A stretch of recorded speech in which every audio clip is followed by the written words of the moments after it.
Hello, my name's Imogen Caterer.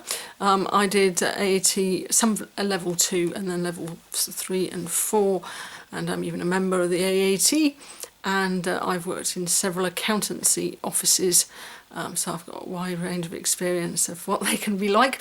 I've got an offer for you because I'm also a coach and I really enjoy coaching people and seeing their lives transform. So it's an offer for free coaching if you're a member of the AAT Distance Learning Group. If you're interested, just comment below, ideally tag me so I can be sure to see it, or message me, private message me.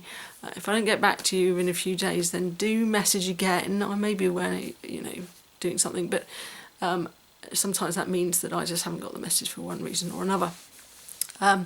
So how can I help? Well, if you've got motivational issues, if you're worried and stressed about things, whether exams or work, whether you've got issues with work, difficult bosses, difficult co-workers, all sorts of challenges like that, I'm very happy to coach you. I'm also happy to coach you if there's some kind of aspect of your private life that's nothing to do with accountancy, but you'd like some help there. It's a really wide offer. It may mean I have to eventually say that's enough, but because I love what I do, hopefully I'll be able to keep the doors open for some time. What else can I say? I will give you an example of somebody who's failed an exam before, or failed an exam in the level, or fears that they're going to fail an exam. They're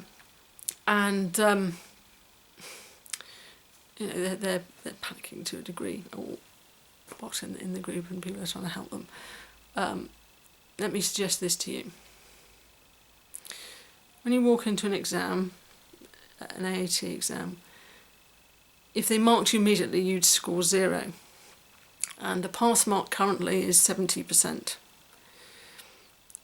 And the only thing that's actually going to matter in that exam is whether you manage to get up to 70 in the time, or what the AAT will mark as 70 at the time anyway.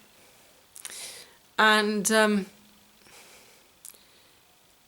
you can do that with an incredibly noisy head full of I can't do this, and still succeed. Okay? Generally it's harder to do if you've got with an incredibly noisy head full of I can't do this, and still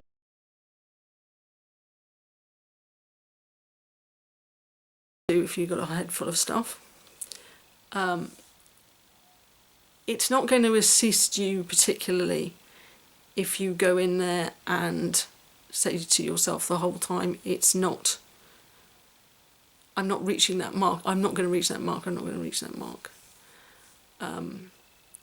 But the only thing that matters is whether or not you reach that mark, not whether you think you're going to reach that mark, not whether last time you didn't reach that mark, or in some other exam you didn't meet that mark. It's just that.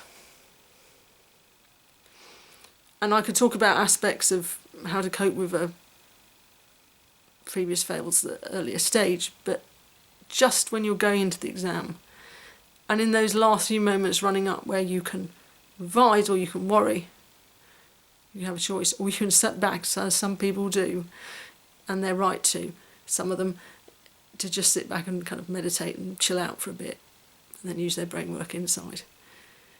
But don't think you have to get stressed. Don't think that's going to help in any way. All it is can you get up to 70? That's the only thing that's going to matter. And this is like a continuing theme in my coaching, because we can do with the world as it is, which is there's a 70% pass mark and you're going to start at 0. Or we can deal with all that we think it is, whether we think we're good enough to do it, whether or not we think there's enough time in the exam to do it, or we can just focus on the 0 to 70. And that happens all over our life, with our relationships, whether they're working or not, or all the way into our career choices. Thank you for listening. If I can help at all, feel free to message me. Thanks for listening. Cheers.